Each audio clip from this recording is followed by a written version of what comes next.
ChoralEd.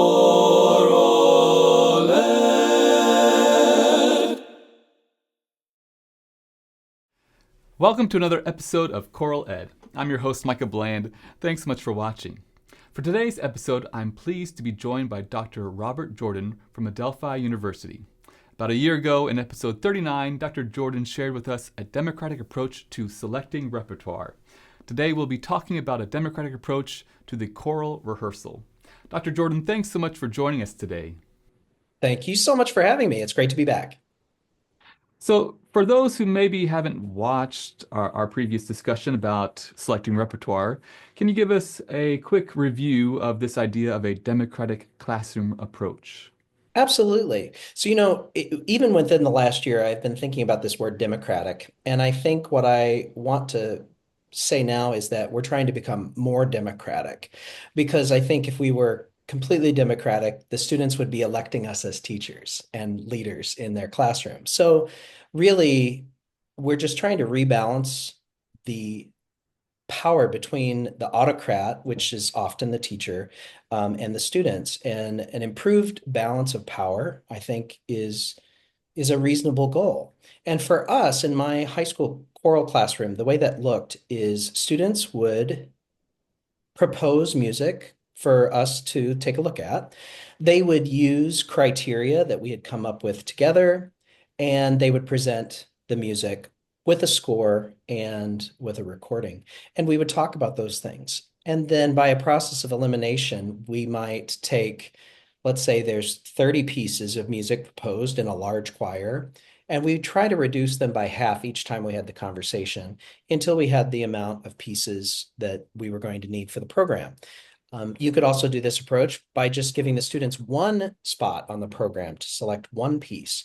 But for us, we were allowing students to select all of the repertoire all year long, even when we were going to things like festivals that had prescriptive repertoire lists. And so it didn't happen overnight. We started slowly, and I think that's important to remember that these things need to evolve slowly. And for me, I was getting used to these ideas. I wasn't an expert by any means. I just knew I wanted to explore this idea of sharing the responsibilities in class with my students. And we found that by sharing those responsibilities, student engagement went up when they were working on pieces that they had had a voice in selecting. And we found that folks that weren't usually used to using their voice in class got some experience and some practice contributing to class discussions around things like repertoire selection. Yeah, that's great. So, when implementing a democratic approach during rehearsal, what might that process look like? So this was a really interesting thing. We had been selecting repertoire together for years at this point, and I just had this idea, what would happen if I went one step further and started to talk to my students about how they wanted to perform these pieces? What kinds of expressive decision making could we do together? Could they make decisions about what the choir needed to work on? What section needed the most attention? So what we started doing is we would learn a piece. Let's say we even learned just a few phrases. We started by recording, making audio recordings of those phrases in class, and then we would listen back to them. So of course, this brings up the fact that you would need some way to record the piece in class. And for us, the actual classroom sound system sometimes picked up one section over the other, right? So sometimes it seemed like there was a balance issue, but it really was just microphone placement. So we ended up playing with some other microphone placements as well. But in any case, we would listen back to the recording and then we would identify two successes and two challenges. I always started with the positive. Let's say pitch and rhythm were often things that we were doing well on. Balance or tone quality was often someplace that we realized that we needed more focus. And so then I would lead students in a discussion of, okay, so let's pick one of those challenges. How might we change that? And for some of these folks that had been with me since sixth grade, they already knew some of these devices that I used in rehearsal to improve certain challenges. If we came to an impasse where students did not know or their toolbox just didn't have that particular approach in it, I would help them out and we would co-design a strategy to fix something like timbre came up often. We were a school that had a thriving musical theater program and a thriving classic choral program. And so sometimes the timbre choices that we had got a little confusing, and we had to redirect our efforts into what was authentic for a particular style of music. Then, after that process of working on it in class, we would then go back, record it again, and decide whether our our approaches to fixing those challenges, or at least improving those challenges, were effective or not. Great. So I do want to mention here, as you brought up audio recording the ensemble, there's a lot of different options as far as using just your phone. And sometimes, as you mentioned, it's not the best quality. And so you're going, oh, I hear something that is not really an issue, the balance or whatever. So for our viewers who haven't checked out yet, the series that has just ended in episode 51 through 54 is all about audio equipment and setting those things up and recording an ensemble. So hopefully you can use those to check those out.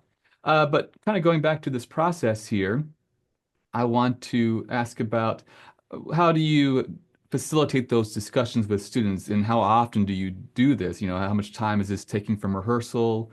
Is it after kind of a run through and then you evaluate it? Are there some group discussions and so forth? But yeah, how do you facilitate those discussions?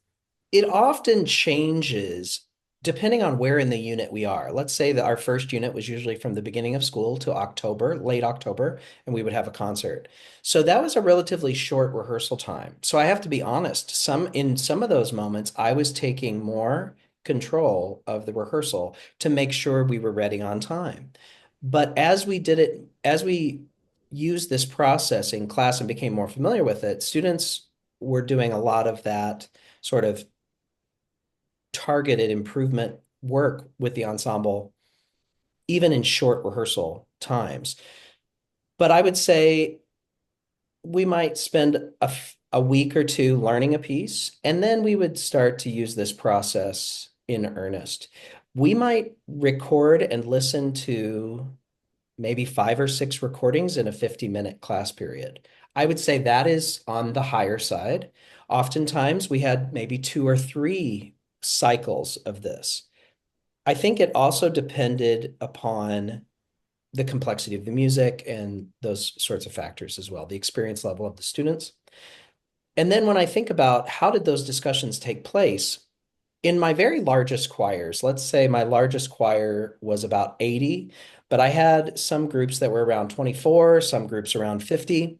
And with the groups above 24 people, we ended up making index cards with our criteria on them for performance qualities that we were looking for. I mentioned pitch and rhythm, things like intonation, timbre, all of those, dynamic expression. And when we were having the conversations about challenge or successes, students could hold up those index cards. So it could be nonverbal. And that can go very, very quickly. And I can survey because each index card was a different color.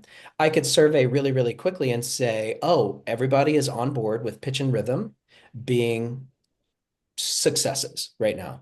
But I see a lot of different colors for the challenges. Let me see okay, let's start looking at these. So a lot of times it simply was me looking out and seeing what the majority thought. Now, majority rule is sometimes problematic, but often in these cases, they were choosing the same challenges that I would have chosen if I was in more of an autocratic role as a traditional teacher or conductor would be. So part of it was nonverbal, but then we did have discussions about narrowing our choices down. We definitely had discussions about how we wanted to fix something. But often, let's say pulse was a problem, and we had many kinesthetic sorts of activities that helped us when we were singing to improve our pulse. Some of those things were just so ingrained and go-to that it didn't require a lot of discussion. When we got to things like performance expression, expressive qualities, sometimes those did require um, more discussion. I would say it used time in class, but what I say to folks when I hear these very same questions at conferences when I'm presenting this material, I talk about That time spent was them spending time refining their skills as listeners and as musicians who could then apply these new sort of listening cycles in performance. It was particularly helpful when I had a substitute teacher, of course. My students could just run the class, and it was a beautiful thing. But even more so, I noticed often that when we were in an unfamiliar acoustic, let's say we went to a neighboring high school for a choral festival, and we were blessed with a really great acoustic in our auditorium. There were so many high school auditoriums around us that weren't. And what we noticed is the auditoriums that we used to dread going to were totally fine because students had practiced these skills of listening.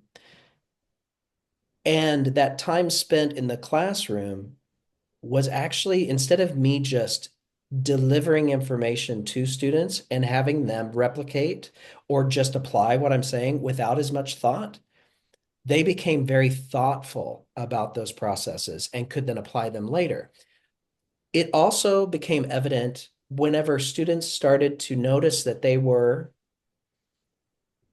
able to lead their own avocational choral groups. Let's say they had a small a cappella ensemble that they were working with, something that was already student led. Those skills that we practiced in class built those ensembles up. And sometimes students would say, where did you learn this? How did you do this? And they're like, well, our choir director did that. And honestly, I think it improves the community and it might even pull in some of those students that weren't in your choirs if they realize that it's an open space. However, I have to say also, it makes me think of the students who may not be looking to have so much ownership of their curriculum. Maybe they just want to show up and be told what to do. And there is something very special about that. I have an adult choir now. They don't want to choose the repertoire. They want me to do that. They don't necessarily want to be asked their thoughts about expressive qualities. They want to be told. Sometimes adults, I think, are in control of their working life so much. They're making so many decisions. They have decision fatigue. And so when they get to my adult choir, they're like, just tell us what to do, Robert. But what I noticed in the students is that they were sometimes surprised that they had so many opportunities to share in this way. But when I looked at the year as a whole, these discussions, yes, they take up class time, but the engagement level and the sort of choral ensemble techniques that they're learning how to apply was worth all of that time spent. Yeah, absolutely. And I think you've made that very clear of how valuable this can be for sure. And I really like the idea of the index card because it also, instead of sometimes with discussions, people may be afraid to speak up or share their ideas, but this gives everybody an opportunity to express their thoughts in a safe way and contribute in that way. But I do want to ask about when you do have those discussions. Um, I'm guessing there could be some negativity or finger pointing at, oh, it's the basses or this. And how do you deal with that type of environment and creating a positive environment when people could be very negative about their performance? Excellent question. We talked at the beginning of the year and perhaps at a transition in the semester when maybe we get some new students and we're sort of bringing them into the process that may be very new for them. We talk about things like if you can not mention a name, that would be great. Sometimes those things get really passive aggressive, though, right? So then we started practicing the compliment sandwich, saying, you know what? The tenors are so ready for rehearsal today, and they are always leaders. Right now, I think they're leading a little too much, and I think that there's a balance issue. But I'm looking forward to working together with them because I remember last week we had a similar issue and the tenors were really helpful. So it's like this idea of practicing the skills that allow us to exist in society when we have difficult things to talk about, when there are things that have disparate points of view, I think it's important to embrace these things that are hard and not just avoid them. I rarely had to step in and say, okay, we're getting too heated here. This is becoming about something else besides this challenge that we're supposed to be addressing. So I resume my authority as the teacher in the room because you can't give up that authority. You have positional authority in the room because you are ultimately the one that gives the grade at the end of the marking period. So it would be naive of me to think that I was on an equal level with my students, nor do I think we should be. We're talking about an improved balance of power and students practicing some of the skills that will allow them to be lifelong music makers. One thing that stuck out to me, I more than once had students tell me how much they enjoyed choir and said, I'm going to miss it so much. And I said, well, why don't you keep singing afterwards? Well, you won't be there. How can we do it without you? And I was like, I'm not giving them the skills to continue this as adults. And what we found is I did a research study interviewing some of my students several years after I moved into higher education.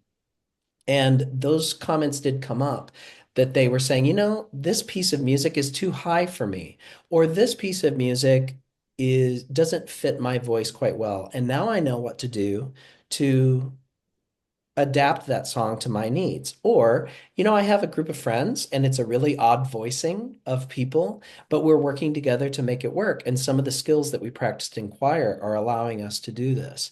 And I think that's really important as well. Absolutely, yeah, an important life skill to be able to give constructive criticism in a way is something that everybody needs to learn at some point for sure. So talking about this authority in the classroom, for many teachers, giving up some of their authority is a challenge, understandably. And so I would also imagine it would take time to develop productive involvement from the students. So how might a teacher go about introducing this method in their classroom? In a similar way that I introduced the repertoire choice, I was teaching middle school and high school for most of my K through 12 career. And in sixth grade, the repertoire choice looked like I chose six pieces and they chose three from the six. So I'm giving them some voice, but really I am okay with all six of the choices. So I'm going to be fine with the outcome. Starting in seventh grade, we started building in more opportunity for them to go and search for music that they wanted to show them how to see if there was a choral arrangement of that piece and then how to suggest these things in class. Seventh graders really did enjoy looking for music, but often they weren't doing it outside of class because sort of out of sight, out of mind. So I really saw that the eighth graders and ninth graders started to really take ownership and they started using some of their personal time to look for pieces. I think in a similar way, when we're talking about rehearsing together, I can be more, I can provide more of a scaffold for students with less experience. So in seventh grade, I have to say, honestly, probably in sixth grade, we didn't apply the listening to recording cycle much. It was their first year with me. It was a very large group of 120. Some of those sort of systematic constraints made it a little bit less, well, or at least I didn't know quite how to do it with 120 sixth graders. With 35 to 57th graders, though, that was something more manageable for me. But I might help them by reducing their index cards. So let's say at the beginning of the process, maybe they only have pitch, rhythm, and dynamics in their index card deck. So by intentionally spotlighting some of the things that are a little bit easier to hear or a little bit easier to sort of negotiate, we can scaffold a process that starts more simply. And then I can still take the time I need to address some of those complex or nuanced performance qualities that still need to happen before a performance. By the time I got to high school, it really was cooking. They were just doing the thing. What I noticed there were auditioned ensembles for grades 10, 11, and 12, but then there was also a 9 through 12 ensemble that was not auditioned. And in that group, which was often large and often varying experience levels, often students coming in that did not have me in middle school choir, we maybe had to take a few steps backward in the scaffolded process because we had so many students that weren't familiar with it, or just the fact that it was never smaller than 50. So that really, I think size of the group does matter. And I think that it's easy for certain students to be silenced in a group that large. So even if they have something to contribute, they may not be willing, or there may be powerful personalities in the room with a group of 50 that it's more difficult to make space for everyone. It is not impossible. But I think that there's some real artistry in terms of the facilitation as a teacher when it comes to discussion facilitation. But I think, like all things, we don't give them all of the complexity at first. We try to look at what is needed for the end goal and then reverse design what is needed to get to that point. So I think reducing complexity in this case meant fewer choices. Maybe it's shorter recordings. Maybe practicing this process with the simpler, less complex music. So let's say we use this with a two-part piano accompanied, pretty simple piece. And then let's say there's a three-part polyphonic piece that we're also doing. And perhaps I take more of the leadership role with things that are just more difficult to listen to and digest what's going on. So, as we conclude this episode here, there are probably many teachers who are still not convinced about relinquishing some of their authority. And so, what would you say are the benefits to this method and reasons why a teacher should include a democratic approach in their rehearsal? Anecdotally, I've noticed something recently. I've moved from Michigan, where I did all of my K through 12 teaching, to the New York City area for teaching in higher education. And a lot of my student teachers are student teaching on Long Island. And in a lot of these communities, administrators are asking all teachers, K through 12, to show where student voice and student choice is showing up in the curriculum. It's not every school district, but even the fact that some of them are asking teachers of all content areas and all grade levels to show where students get some choice means that there's something to it, and we might see this expand. There are many things that come and go with education that we're asked to do, and then they fall out of favor. I'm not sure this is one of those. I think as we continue moving forward, I think student choice and student voice is going to continue to be something that we value. The scale to which that is possible in a certain curriculum or a certain content area, that is up for debate. But I do think that even if we're not asked to do it by an administrator or an arts director in your district, I think what is interesting about it is we often deliver students into the university, and I'm seeing this now as a professor, with not so they haven't been allowed to practice these sort of higher order critical thinking skills that we're talking about here. Regardless of content area, what we're talking about are so many things about critical listening, critical thinking, debate, conversation,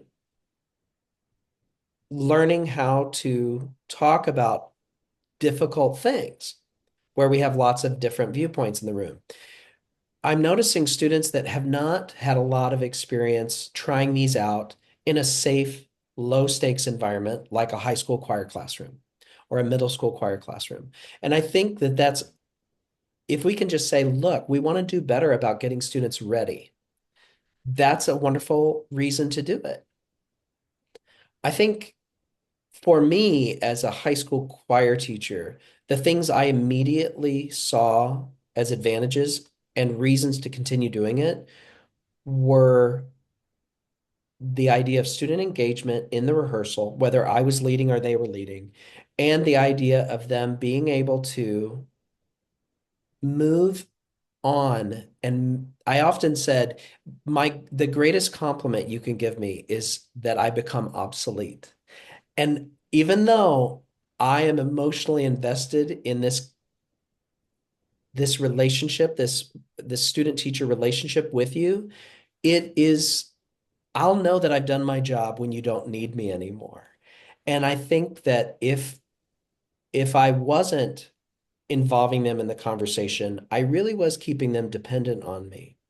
Now, I've had conversations with folks that are really insistent on, but they don't have all of the skills to apply this cyclical sort of decision making that you're talking about to really higher level pieces. And I would agree. I think there are many nuances that you and I have gone to school for a very long time to learn. I do appreciate that, but I think that there are spaces in the classroom where we can still involve students in some of that decision making so that they can build those skills towards the future.